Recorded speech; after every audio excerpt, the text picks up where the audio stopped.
everybody, and welcome back to Ask the Unfaithful. My name is Sam. I am so thrilled that all of you are joining us today. I'm even more thrilled that my hero, confidant, not the colleague, but certainly a hero of mine, James Anir. Today, we're talking about something that's really a fantastic touch point. You and I talked off camera about how important this topic is. I love this topic. I think this topic is something that every unfaithful needs to hone in on. Because if you hone in on this, this could be an absolute game changer. And the question is, what about broken promises after betrayal? We know that infidelity, and you're the best preacher on the earth about this, my good brother, about infidelity is the breaking of our promises and our vows. But what about broken promises after betrayal? Why is that such an enormous problem? Because it further damages the relationship by lying, manipulating, failing to uphold commitments, old and new. I mean, at its core, it's a continued disregard for the betrayed's emotional needs after discovery. And That verbiage, I just want to stop you. I don't usually stop you, but I think we're less than 3 minutes in, but continued disregard. Probably when I was reading the notes, I was like, that's going to resonate with the betrayed because that's what it feels like, right? Just continued disregard. and in the presence of that, it makes it extremely difficult to rebuild trust and heal the relationship for the betrayed. And honestly, that's true of the unfaithful too, even if they can't see that. The more that we continue to lie or break promises or just be generally unreliable, the less we're going to be able to see that hope for the relationship because each time we do it, we're actually taking it back more than one step. Here's the key. One time is enough to take a partner all the way back to having less than zero trust. Okay, why? That's a big statement. And I think we have to underscore that to number one, the unfaithful, because they need to understand the ins and outs of that. This is a dire situation. My sponsor once said to me, "What part of being in the ICU do you not understand?" And that sounds really harsh. Poor guy. I throw him under the bus all the time, but because he was so wonderful and so kind and so loving throughout. But that was so important for him to wake me up that, Absolutely. Absolutely. That's not harsh at all. I think that's something I'm going to start saying that more often, quite honestly. but he was right, right? I mean, one time is enough to take our partner who's trying so hard to build this trust, looking all over the place for little bits of, okay, that's trust. I can trust that when they're building that. And you know what? Hopefully, we're working really hard to put those pennies in that trust bank, but they're pennies every time we pull out that $100. And you know what it does? It doesn't just undermine us, it undermines our partner again. And it's not just an undermining, because what it really is it's a re-traumatizing on the same level as first discovery. If we can get that through our heads and into our hearts, we're going to work really hard to never do that again. That doesn't mean we're going to be entirely successful, and we'll get to that, but we're going to work hard at Because it. it hits the same pain center, right? It hits that same pain center that says, here we go again. And it's not always that the betrayed is like, so what you're doing is this. It's that their nervous system goes red alert, 911, lights and sirens. This feels exactly like it felt back way back when. Even though it's not, to them it feels like it, right? Yeah, well, our brains, if you think about how our brains develop, right? I mean, just as a species, even, it's to keep us alive. Yeah. And so what happens is that all of that fear that's built through the breaking of trust, through that betrayal, when there's discovery, goes to that base of our brain and gets encoded as that is a lion in the room. That is a gun in the face. That is an absolutely life-threatening situation. Now, People are going to go, oh, come on, man. No, it's true. That's how that works in the brain. The brain can't tell from one survival threat to another. It gets encoded that way. And so a partner has to work really hard to undo that in the brain because it's such a shock. Say you're knocked off your bike when you're a kid. You're probably not going to ride that bike down the street anymore, at least that street, right? It's encoded then. And then you're going to be nervous because that hurt so bad. Okay, that's small by comparison. Right. What happens then is that, of course, they're hypervigilant, they're hyper alert. And just as they start repairing that part of their brain, we come along and do something that looks very similar, if not the same, as what created that in the first place. And so what's going to happen? Of course, their brains are going to go into survival mode, which means they've spiraled. It takes 1/20th of a second to go Yep. from perception to reaction at its fastest. Boom. Okay. Now there's no blood flow up in the cognitive regulation or in the emotional regulation parts of the brain. And of course, these two work together. But if we're going to just be simple, we're going to divide that and say that's what's happening. Okay. So now what? Now you're back at square one. It may not last as long, depending upon the nature of the lie. Like if it's a full-on relapse, Well, that yeah. doesn't last as long, but it takes longer, right? No, Now, but even just the breaking of a promise, saying that you're going to do X, Y, and Z, saying that you're going to do this, you're going to do that. I'm going to book our therapy appointments. I'm going to read this book. I'm going to be home at 7. I'm going to do this, right? Even those things are not relapses, but those failures to arrive on time or do what you say you're going to do hits that pain center. And then we, as unfaithful, get so stupid. We're like, why is it such a big deal? Well, my good buddy James is telling you why it's such a big deal. because it's the same in the brain. A partner can't And help then, that. Logic doesn't fix that. no. And then we Uh, do it repeatedly. So, what happens when we do that repeatedly? Because a lot of us unfaithful can be stupid, and we do it repeatedly, and then we wonder why there's such enormous reactions and residue, right? So what happens when we do it repeatedly? I'm going to use a term that one of my favorite people in the world who's passed, Marion Woodman, uses, concretizes.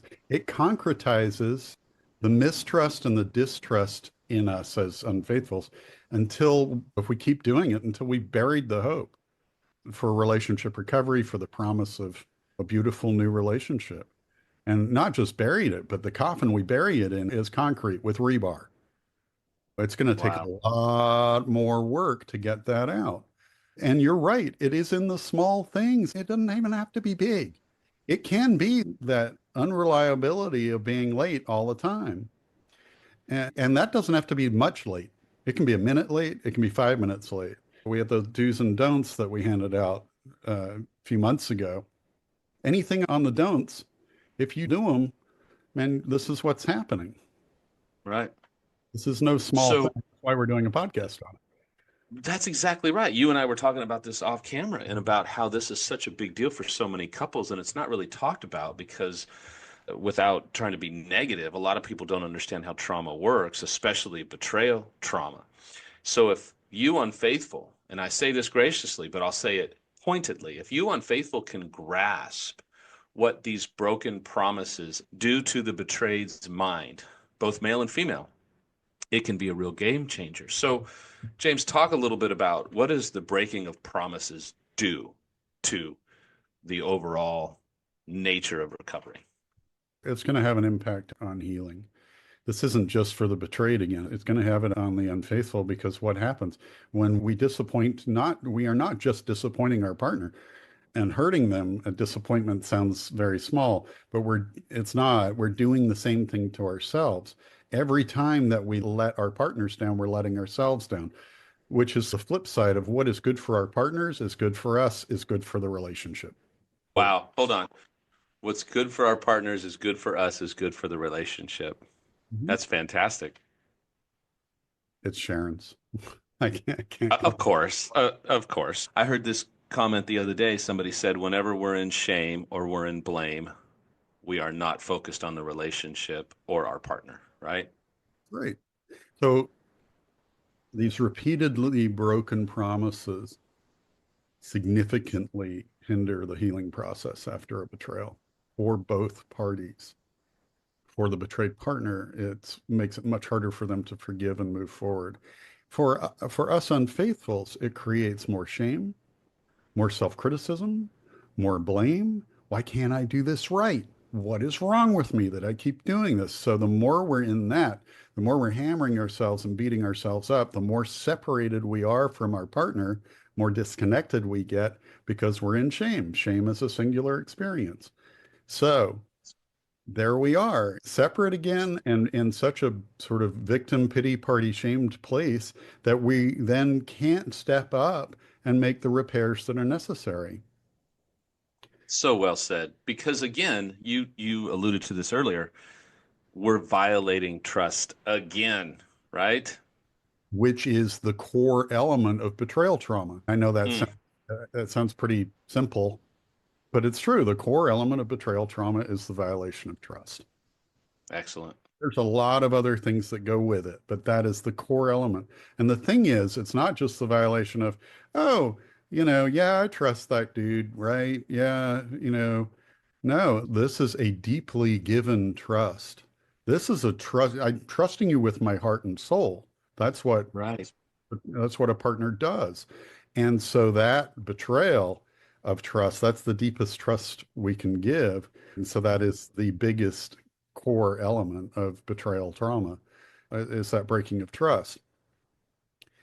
Cheating, whether it's emotional or sexual or both, sets off basically a nuclear bomb in our partner's world and therefore in our relationship, right? So no matter how well that I've compartmentalized or you've compartmentalized that cheating, it's still a nuclear bomb. It's still going to affect everything. And that's the reality of it. There is no escaping that reality. So that's really important in this trust violation piece. Oh, it's huge because we're always trying to gain momentum as unfaithful. And you called it gaining credibility, which I really love because the more that we break these promises, we're not building credibility or reliability or predictability, right? We're building predictability that it's predictable that we're going to break our promises, right? We've already got that predictability because that's part of the hypervigilance. When is he going to hurt me next? Or when is she going to hurt me next? That's that hypervigilance. It's a preoccupied attachment to the other person. In our study, which was over about 5 years, we tracked betrayed partners, and they, for a long time, would go between preoccupied attachment and fearful avoidant attachment. And that's a horrible place to be. So they're constantly on the lookout and then constantly afraid of what their cheating partner is going to do to them next, right? That's brilliant, James. I'm writing it down is that preoccupied attachment. You're not going to read a lot about that in just general attachment books, but when it comes to infidelity and understanding betrayal trauma, so preoccupied attachment is just keeping their guard up. When is he or she going to fail me again next, right? Yeah. Interestingly, the fearful avoidant, there's also the high element of hypervigilance in that. So double whammy, right? It's brilliant. I got you off track there, but because I thought that was such a significant fact, because all of this is the erosion of any credibility. And then we get mad at ourselves or we get mad at our partner or both because really we just can't keep a promise because there's a whole lot more impact on the betrayed because there's an emotional element or an emotional impact to the betrayed, right? Well, there's already a hypersensitivity, and you can tell that betrayed partners out there, you'll probably know this one. Your startle response is really high. So, like somebody walks in the room and you don't hear them walk in the room and they go, "Hi there," and you just jump out of your skin. That's a trauma reaction or a trauma response. And that's because of that hypervigilance. And so, there's also with that a hypersensitivity. And that is, oh, he's so sensitive or she's so sensitive. And no, it's not like that. It's just this is a trauma response to being hurt and damaged by somebody else's actions. So you can actually look at that startle response and know that can be a litmus test for, am I healing? Because as that startle response lessens, you're going to know I've done a lot of work. Now, that's not to say that it all comes from betrayal. We can have Right. responses from family of origin stuff as well. I certainly did. Sure. Yeah. Um, that emotional impact, look, a lie, a single lie, or multiple lies are going to deepen the betrayal wound. The deeper that wound, the harder it is to repair it. You can think of that in terms of the body when you have a wound. If you have a scratch on your skin, it's going to repair pretty quick. If you got a broken bone, you got another thing, right? So after a betrayal, after discovery, trust is already severely compromised, and the pain from that is going to be exacerbated. So it's like, okay, I'm repairing from, we'll go with that broken arm, from a broken arm. And then somebody comes along and puts it between two pieces of wood and smushes it again and breaks it again. Incredibly painful. And now there's more damage to be repaired. There's going to be deeper feelings of hurt, of distrust, and resentment for the betrayed partner. Now, if we were complaining about, oh, why didn't she just get over it? Or why didn't he just get rid of some of that anger and resentment? Well, we've just done it to them, but we've now done it to ourselves as well because we've deepened that resentment and given more cause to be resented. Yeah.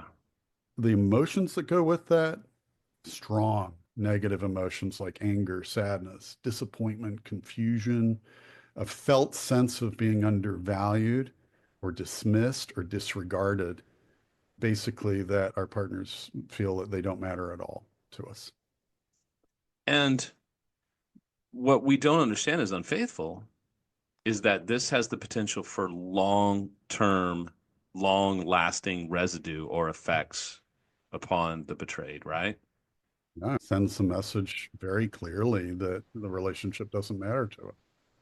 And here's the thing, it does, usually. It does, but we're sending the message anyway, because how's a partner supposed to receive that? It also sends the Right. message that everything else that we've done was just checking boxes. Now, I don't believe that's true. Hopefully, it wasn't for me, and I would still screw it up, but it does send that message. What is a partner supposed to believe?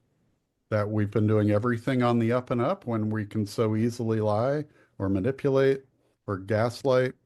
And then the biggest part of all, I think, is that when we do it, a partner is going to naturally feel like we're returning to our default, that our default is our core personality, that we're returning to our true form. I think the worst part of all is that a partner's going to really believe that that's their default. That's returning to true form, and that's part of our core personality to be liars. That's exactly right. And that's why, wouldn't you agree? That's why so many betrayed start to say, this is feeling like it used to feel months or years ago. I'm feeling unsafe. This feels like we're going back down that road again. And then we unfaithful are like, how could you? Oh my gosh, what are you talking about? It's one little this, that, or the other. And we have this enormous reaction because we feel shame or we feel blame or we feel pity. And if we're feeling those emotions, we're offline, unreachable. I say this a lot, but it's something that I had to stamp in my brain. And, Gabor Mate is a great dude. He has some wonderful stuff out there. And he says, we always have two choices. And I say it this way, we unfaithful always have two choices, vulnerability or victimhood. And when we make ourselves a victim, our betrayed doesn't want to move close, doesn't feel safe. And they start to think maybe this is just the way they are. And there's no hope for them, right? Yeah, I mean, there's a lot of truth that to others, what we show them we are is what we are. Mm, And so we really have to make sure that we're acting in concert with who we really are, which means we're not going to lie. We're not going to do any of that. Now, I'm not taking away that there are old behaviors that we need to get rid of where we default to that. But if we do something about it, which we'll again get into, then that can change this a lot. But if we continue to do it, it's just really going to say that we're just flapping our gums, saying we're going to do it, and we're not. So we need to be able to show it and show it consistently. For the betrayed, if this type of re-traumatization is left unaddressed, that betrayal trauma then is deepened and can lead to difficulties in maintaining even established trust-filled relationships like with really good friends. It can lead to that hypervigilance getting worse and getting deeper and resulting in a difficulty separating facts from suspicion, will create acute stress, extreme anxiety, panic attacks, deep depression. And it can get to a place where partners have trouble performing like functional daily stuff. Absolutely. See, Absolutely. over and over again, we see it. And so when we're in recovery as unfaithfuls, it needs to be relational in that we are helping our partners every single step of the way. Yes, we're human, and it requires us to, when we do err in a human way, to repair that as quickly as possible so that we can continue to help. Now, there's some things that, and we'll talk about this in a future podcast because it's really important, but there are actually multiple physical ailments that can come from betrayal. They especially come from the repetitive betrayal that we've been talking about. And those include, but as they say, are not limited to, physical Right. brain change in the functioning and shape of our amygdala, which is our fight, flight, freeze, fawn. It's what is our base brain that protects us. Our hippocampus, which is basically our filing system, memory filing system, and our hypothalamus, which basically is in charge of releasing the hormones that we need to function. So there are actually changes in the shape of those parts of our brain, like Hmm. serious change. And it's got a wonderfully plastic brain, but now it's having to work around an injury. So the more and more this happens, the more likely that is going to be that that is not a totally reparable injury. And so memory issues can occur, hormonal imbalances can occur, overfunctioning of the fear response can occur, thyroid dysfunction becomes a problem, chronic fatigue syndrome, cardiovascular issues, insulin resistance turning into over time diabetes, chronic pain, organ dysfunction, and fibromyalgia.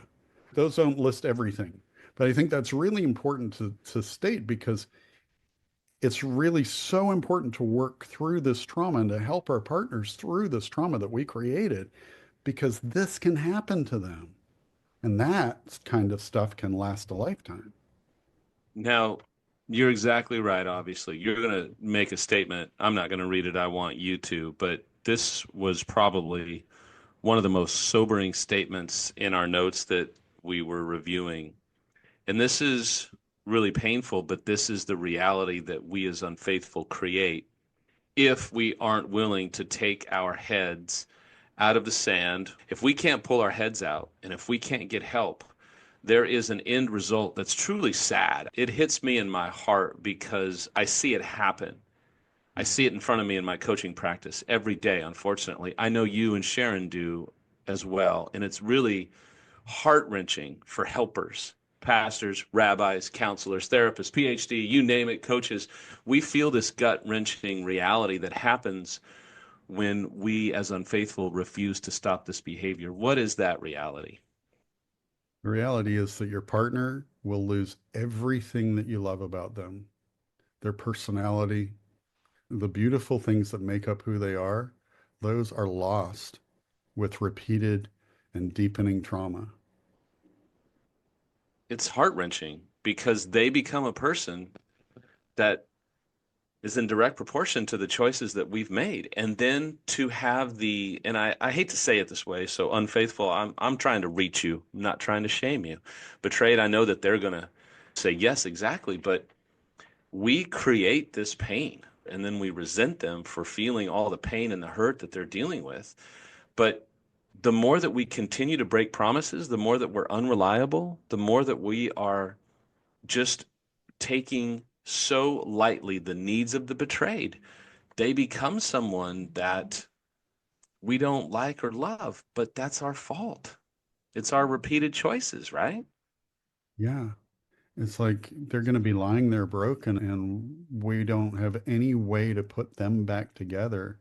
And yet we are the ones who have done it. There's a reason we bring this kind of hard truth to our Right.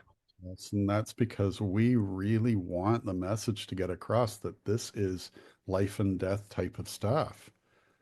When we're talking about mental and emotional health, it really is. To my mind, we are obligated to do every single thing that we can to help repair what we have broken. It's wonderfully said.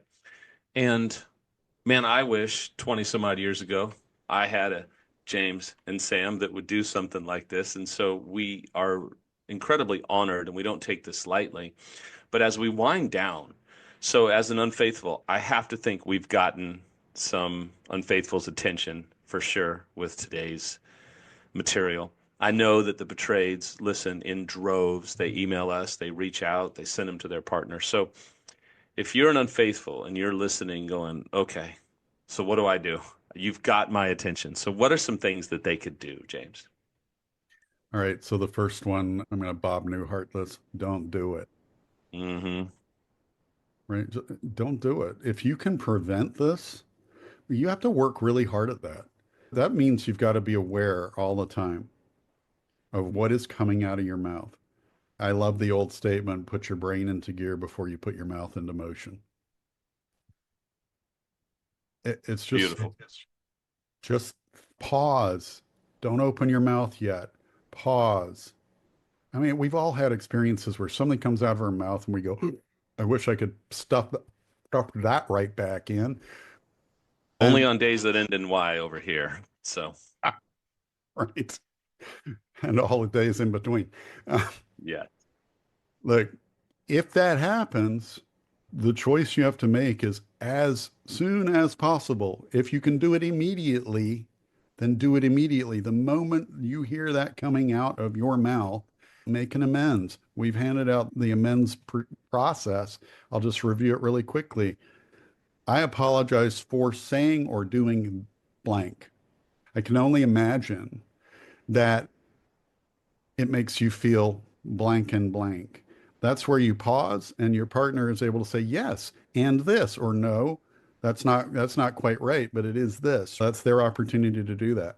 The third part is I am going to prevent that from happening or work on preventing that from happening by doing blank, whatever that is, talking to my coach about it, talking to my community about it, and making a plan. The plan is very important. Okay. So learning how to listen and communicate. And we talked about that in episode 29, which is the number one. Yes, we did. You know, Great, go back. great podcast to review. And, a lot of my clients, I'll tell you, they come to me and they're like, hey, we heard episode so and so. I took some notes down. You just said some fantastic stuff. And by the way, I'd like to talk to you about something that you said, Sam. I love that because they come in and I go, this is what we want. This is what we're trying to do. So, okay, so re-listening to that, what Yeah. are some other things to do? Watch episode 8 on rebuilding trust. Gosh, that was a fantastic one for anybody that wants to rebuild trust. Man, it's like laid out for you, right? Yeah. Literally, all this stuff is, we tend to lay it out very clearly. What the problem is, how it affects the betrayed, how it affects the unfaithful, and what to do about it. We really strive for that in each episode. I actually have a client right now he's on his fourth time reviewing our last episode and making notes. Fourth time. That's It's really awesome. like, wow, that's commitment, man. Hey, let's bump it up to 8. That'll get more views for us, but that's just a personal, selfish request. Sorry, just kidding. Just kidding. Here's a big one that a lot of people don't do. Review your partner's boundaries. You probably have a list, hopefully, of what those boundaries are and recommit. I personally would read them every day so Hmm. that you're reminded each day, okay, these are the things that are boundaries. These are the things I'm not going to do. These are the things I'm going to do, and follow them. Respect those boundaries. Uh, don't leave expectations for your behavior and consequences for going against those expectations up to your partner. That's called an authority trap. We talked about that in Five Smoke Screens. Authority trapping is basically, oh, okay, well, I'm going to let you decide what your expectations of me are and what those consequences are going to be. Then when I do that and I don't like the consequences, I can blame you, Hmm. be pissed at you, and have a resentment that lasts a long time. And that's not okay, man. So you have to basically say, okay, well, here are the boundaries. Here are the expectations surrounding those boundaries and expectations I want to have of myself. Let me take these expectations to my partner and suggest consequences for each one. And does my partner have any other things that I have missed? This makes it a collaboration between the two of you.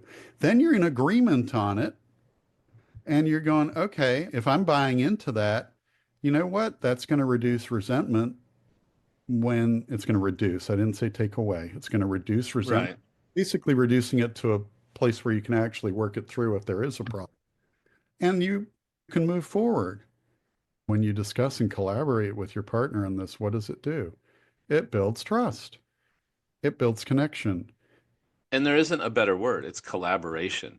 You being able to collaborate with your partner speaks volumes. You not having to be chased, not having to be bugged, not having to be constantly pursued, showing initiative, showing a desire, you leading from a heart of, hey, I want to read this, I want to do this. At the start in January, a lot of my clients, we had conversations about what are some goals that you have for yourself? How many books do you want to read? How many podcasts can you watch in a week that you actually retain? Are you going to do a book with your partner over the coming year? What are you going to do with your partner? Are you going to go to an intensive or an online intensive? Like, put some initiation to it because you are not being bothered to do this. You are doing it because you know it's the right thing to do. Initiation shows motivation, shows desire, means that your partner is going to go, oh,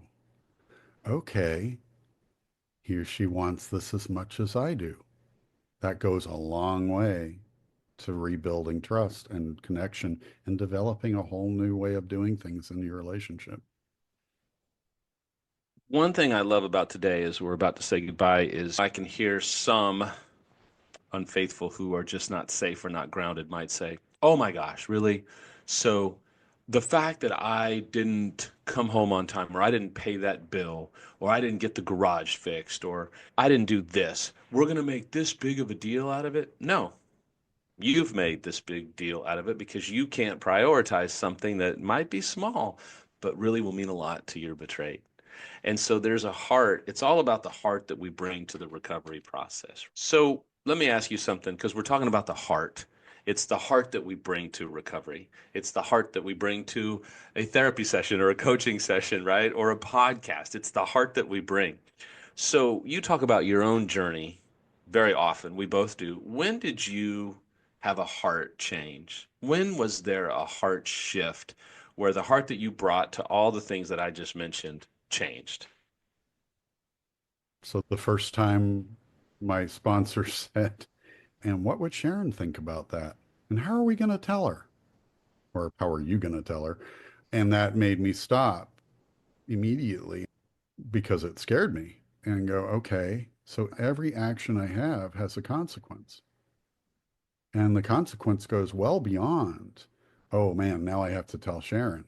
It made me reflect on why am I doing things that Sharon wouldn't want me to do or thinking things even. If you don't have somebody in your life And we both believe this, but if you're an unfaithful, you need somebody in your life that's calling you out. If you don't have somebody in your life that's giving you some good, hard truth, if you don't have somebody calling you out on your BS, there's a problem. And you're not going to get to the next level without that.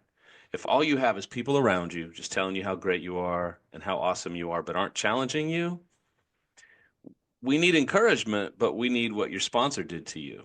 Yeah. We need what Rick did to me, which was challenge me in a healthy, loving way because they want the best for us.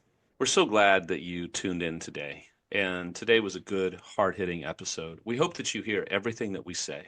We hope that you see the truth that we share. It's the truth that we know that sets us free. The truth, when it's delivered in a caring, compassionate, but direct way, can actually transform your life and transform your relationship and transform your recovery. And we hope that today we have just been voices that can help you in your recovery. If we can help, if you're interested in intensives with James and Sharon or coaching with either of us, you can reach out to asktheunfaithful@gmail.com. We'd love for you to subscribe and follow, leave a comment as well. And we will see you next time on Ask the Unfaithful.